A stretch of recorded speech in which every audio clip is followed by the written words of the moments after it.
안녕하십니까. 농기과학교실의 대표 강사 이재희입니다. 우리는 지난 시간에 유클리드가 기하학의 엄밀한 체계를 세우기 위해 직접 정의한 용어 35가지를 살펴보았습니다. 유클리드는 35가지의 정의 위에다 공리를 얹어서 연역적으로 자신의 기하학 체계를 세우려고 합니다. 오늘은 유클리드가 도입한 공리와 논리 법칙에 대해서 알아보겠습니다. 오늘 강의 내용입니다. 앞에 나오는 수학의 체계와 유클리드 기하학의 정의는 지난 강의에서 한 내용으로 듣지 않은 사람은 먼저 듣고 오시기 바랍니다. 오늘은 이어서 유클리드의 원론에 나오는 공리와 논리 법칙에 대해 살펴보고 정의와 공리 위에 세워진 유클리드 기하학의 성격을 알아보겠습니다. 유클리드 기하학과 다른 체계를 가진 비유클리드 기하학은 별도의 강의를 구성할 예정입니다. 유클리드는 자신이 정한 35가지의 정의 위에 공리를 얹어서 연역적으로 자신의 기하학 체계를 세우려고 합니다.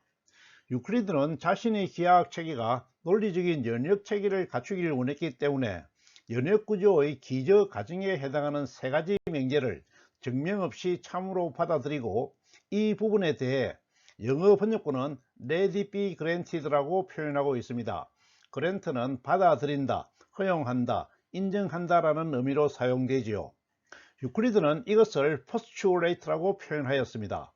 우리나라 책에는 postulate를 공균이라는 어려운 말로 번역하기도 합니다. 기저과정 3가지의 내용은 뒤에서 자세히 살펴볼 것입니다. 이 3가지 기저과정은 현대 수학에서는 공리라고 하여 증명 없이 참으로 받아들입니다. 오늘날에는 인간의 인식 체계에서 논리적으로 당연한 것으로 받아들일 수 있는 내용이지만 유클리드는 그것을 당연하게 받아들이지 못했기 때문에 12가지 명제를 공리라고 정하였습니다. 오늘날에는 유클리드의 공리는 논리 법칙으로 흡수하여 이해하고 있지요. 이름이 어떠하든 유클리드는 자신의 기하학 체계를 떠받들어 줄 기반으로 15개의 명제를 설정하였습니다. 현대 수학에서는 유클리드 논증 기하학 공리를 5가지로 정합니다. 유클리드의 3가지 기저 과정은 기하학 공리로 가져오고, 유클리드가 공리라고 한 것 중에서 마지막 2개는 논리성보다 증명해야 할 대상이므로 증명 없이 공리에 포함시킵니다. 나머지 10개의 명제는 논리 법칙으로 바꾸어 부르지요. 이제 내용을 살펴봅시다. 오늘날에는 기하학 공리로 되어 있는 유클리드의 기저 과정입니다. 이 공리는 단순히 외우는 것으로 끝내서는 안 됩니다. 대부분 학생들이 외우는 것으로 마무리하는데 그렇게 해서는 안 됩니다. 내용을 새기고 유클리드가 왜 공리로 하였는지 이해하여야 합니다. 첫 번째 과정은 직선의 존재성과 유일성입니다. 임의의 서로 다른 두 점은 직선으로 연결할 수 있다 하는 것입니다.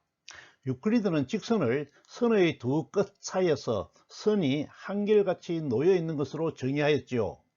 유클리드는 이렇게 정의해 두고도 두 점 사이를 한결같이 연결하는 선이 있을 수 있는지 확신하지 못한 것 같습니다. 여러분도 한번 생각해 보세요. 실제로 그런 선이 존재합니까? 유클리드는 직선이 있다고 증명을 하지는 못하나 있어야 하므로 있다고 가정하였습니다. 두 번째 가정은 직선의 무한성입니다. 직선은 무한히 연장할 수 있다를 가정하였습니다. 유클리드는 두 점 사이를 연결하는 직선, 요 점은 선분이 되겠죠. 직선이 양방향으로 끝없이 길어질 수 있는지도 확신하지 못하였습니다. 우리는 직선을 무한직선의 의미로 사용하고 있지만 엄밀성을 추구하는 유클리드는 그렇지 못한 것 같습니다. 무한성은 현대 수학뿐만 아니라 물리학, 철학에서도 다루는 아주 어려운 주제이지요. 유클리드는 2300년 전에 무한의 문제에 부딪혔지만 근본적인 답을 내지 못하고 기저 과정으로 해결합니다.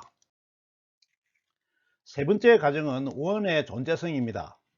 임의의 점을 중심으로 하고 임의의 길이를 반지름으로 하는 원을 그릴 수 있다 하는 명제입니다. 유클리드는 원을 경계의 내부에 있는 한 점에서 주변에 그은 직선이 모두 같은 것으로 정의하였지요. 유클리드는 원을 추상물로 정의하였지만 막상 그 원이 존재할 수 있는지, 평면에 원을 그려놓고도 그것이 정말 정의에 맞는 원인지 확신하지 못하였습니다. 그래서 원도 있어야 하므로 있다고 그 존재성을 가정합니다. 참으로 은밀한 논리적 사고를 진행하고 있음을 알 수 있습니다. 여기까지가 유클리드가 정한 기저과정 3가지입니다. 오늘날에는 유클리드가 공리에 포함한 2가지를 이곳으로 옮겨와 유클리드 기하학의 5가지 공리로 정한다고 하였지요. 옮겨오는 2가지를 보겠습니다. 네 번째 공리는 직각의 동일성입니다. 유클리드는 공리 11번은 모든 직각은 같다고 인정합니다. 유클리드는 직각을 한 직선이 다른 직선을 만났을 때 이루는 이웃한 2각이 서로 같으면 그 같은 각을 직각이라고 정의하였지요. 그러면 2개의 서로 다른 직선에 있는 직각이 다를 수 있을까요? 그림에서 2직선이 만든 직각이 있습니다. 각각의 직각이 같나요? 직선의 존재성과 유일성을 증명하지 않고 가정으로 받아들인 유클리드에게는 직각의 동일성도 공리로 받아들일 수밖에 없었을 것입니다. 유클리드의 공리 12번은 평행에 대한 내용입니다. 공리 12에서 한 평면 위의 한 직선이 그 평면 위의 2직선과 만날 때 같은 척 내각의 합이 이 직각보다 작으면 이 2직선은 그쪽에서 만난다 하는 명제를 증명 없이 맞는 것으로 받아들입니다. 표현이 참 복잡해 보이지요. 유클리드는 정의 35번에서 평행선을 동일 평면 안에 있는 2직선이 양방향으로 무한히 연장해도 절대 만나지 않는 것으로 정의하였습니다. 이 정의는 현대 수학에서도 유효하지요.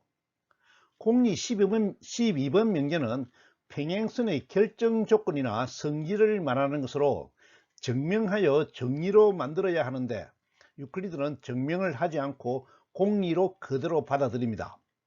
오늘날 우리는 이 명제를 증명할 수 있습니다. 증명은 기하 강의에서 하도록 하겠습니다. 그림을 보면 2직선이 한 직선과 만날 때 같은 척은 그림에서 흰색의 각과 노란색의 각이 각각 같은 척각입니다. 흰색이 이 직각보다 작으므로 오른쪽에서 만나게 됩니다. 이해가 되시나요? 그림으로 다시 살펴봅시다. 주어진 명제는 동척 내각의 합이 이 직각보다 작으면 이 2직선은 그쪽에서 만난다 하는 조건문 형식의 명제입니다. 이 명제의 대우는 만난다의 부정은 만나지 않는다이고 작으면의 부정은 이 직각보다 작지 않다입니다. 직각은 직선이 만날 때 크기가 같은 각이므로 이다와 아니다 외의 제3의 경우는 없는 배중률을 적용하면 직각보다 작지 않다는 것은 직각이라는 의미입니다. 뒤에서 명제 시간에 배우겠지만 명제와 대우는 동치이므로 대우 형식으로 명제를 바꾸어 쓰면 만나지 않으면 평행이면 이직각이다가 됩니다. 이직각이 되기 위해서는 2직선 모두 제3의 직선과 직각으로 만나야 하겠지요. 결론적으로 핵심만 고쳤으면 같은 척 내각의 합이 이직각이면 평행이다가 됩니다. 첫 번째 그림에서 직각으로 만나면 평행이고 두 번째 그림에서 직각이 아니면 작은 각 쪽으로 만난다는 것이지요. 이것이 평행선이 되기 위한 평행선 성립 정리입니다. 내용을 잘 이해하여 주시기 바랍니다. 유클리드 기하학 5공리를 요약한 내용입니다. 직선의 존재성, 임의의 서로 다른 2점은 직선으로 연결할 수 있다. 2. 직선의 무한성, 직선은 무한히 연장할 수 있다. 3. 원의 존재성, 임의의 점을 중심으로 하고 임의의 길이를 반지름으로 하는 원을 그릴 수 있다. 4. 직각의 동일성, 모든 직각은 같아. 5. 평행선 공리, 평면 위에서 직선 밖의 한 점을 지나는 평행선은 오직 하나뿐이다. 이 공리는 유클리드가 정한 공리가 아니고 유클리드 기하학의 성격에 맞추어 현대 수학에서 정리한 내용으로 평행선의 유일성을 표현합니다. 유클리드가 정한 평행선 공리는 공리라기보다는 평행선을 결정하는 평행선 정리로 증명할 수 있고, 평행선의 유일성을 표현하는 현대 논전 기하학의 평행선 공리와는 다른 내용이었습니다. 지금까지 유클리드 기하학 5가지 공리를 공부했는데 내용을 잘 이해하고 있어야 합니다. 지금부터는 유클리드가 증명할 수 없어서 공리로 설명한 내용을 살펴보겠습니다. 앞에서 말씀드린 것처럼 이 내용들은 인간의 인식 체계가 논리적으로 맞다고 받아들이므로 오늘날에는 논리 법칙으로 삼습니다. 첫 번째입니다. 같은 것과 같은 것들은 서로 같아. 동일률입니다. A가 B이고 A가 C이면 같은 것은 서로 같으므로 B는 C라는 것이지요. 두 번째는 같은 것들에 같은 것을 더하면 그 합은 서로 같아. A가 B이면 양변에 같은 것 C를 더해도 그 결과는 같다는 논리 법칙입니다. 세 번째는 같은 것들에서 같은 것을 빼면 그 나머지는 서로 같아. A가 B이면 양변에 같은 것 C를 빼도 그 결과는 같다는 논리 법칙입니다.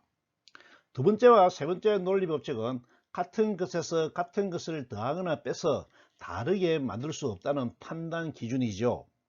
우리는 이 논리 법칙을 등식을 계산할 때 잘 사용하고 있지요. 등식의 성질은 다음에 공부하도록 하겠습니다. 네 번째로, 같이 아는 것에 같은 것을 더하면 그 합은 서로 다르다. 다섯 번째로, 같이 아는 것에서 같은 것을 빼면 그 나머지는 서로 다르다. 네 번째와 다섯 번째는 다른 것에 같은 것을 더하거나 빼도 다른 성질이 바뀌지 않는다는 판단 기준입니다. 너무나 당연한가요? 유클리드는 확신하는데 힘들었던가 봅니다. 여섯 번째로, 같은 것을 2배 해도 같아. 일곱 번째로, 같은 것을 반으로 나누어도 같아. 여섯 번째와 일곱 번째는 두 번째와 세 번째와 함께 등식의 성질로 잘 사용하고 있지요. 여덟 번째 공리입니다. 서로 포개어지는 것들은 서로 같아. 동일률은 같은 것은 같다는 의미로 이미 같은 것을 전제로 하고 있죠. 공리 8번은 어떻게 같다는 것을 알 수 있는가 하는 질문에 대한 답을 제공하고 있습니다. 같다는 것을 판단하는 기준에 대해 설명하고 있지요. 기하학에서 같으려면 이동하여 겹쳐 보아서 겹쳐지면 같다고 판단한다는 것입니다. 이 공리를 기준으로 삼각형의 합동을 이동하여 겹쳐지는 것으로 정의합니다. 그림에서 두 개의 삼각형이 이동하여서 겹쳐지면 합동이라고 판단하여 A 합동 B로 표현한다는 것입니다. 우리는 도형이 아니더라도 일반적인 판단에서 같다는 판단의 기준을 겹쳐지는 것으로 활용할 수 있습니다. 아홉 번째로, 전체는 부분보다 크다입니다. 너무나 당연한 내용인가요? 기호로 표시하면 토탈이 파트보다 크다입니다. 이 명제는 주어진 형태에서 전체 개체는 구성 성분보다 크다는 의미이고, 비교를 위해 부분을 더하여 전체를 만드는 행위는 배제되어 있음을 유의하시기 바랍니다. 마지막 10번째로, 두 직선은 한 공간을 포함할 수 없다입니다. 이 표현이 애매하여 영문을 표기합니다. 두 직선은 입체를 만들지 못한다는 해석이 더 적절한가요? 이상 10가지 명제가 어떻습니까? 너무나 당연한 이야기입니까? 우리는 앞으로 이 논리 법칙을 사용하여 많은 명제를 연역적으로 증명하니 절대 외우지 마시고 그 내용을 잘 이해하시기 바랍니다. 지금까지 유클리드가 직접 정한 정의와 공리를 알아보았습니다. 이제 이 정의와 공리를 기반으로 하여 유클리드의 기하학의 체계를 세울 수가 있습니다. 유클리드 기하학의 체계는 수학의 체계와 같이 정의와 공리를 기초로 정리를 쌓아가는 형태입니다. 유클리드의 기하학은 대표적인 추상학문입니다. 머릿속에서 오직 생각만으로 추상적으로 만든 모든 도형을 만듭니다. 그렇게 추상적으로 만든 도형을 실제 공간에서는 근사적으로 대응시키면서 사용합니다. 예를 들어 지구 표면은 엄밀하게 표현하면 평면이 아니지만 근사적으로 평면으로 가정하여 토지의 크기나 형태 등 기하 문제를 해결합니다.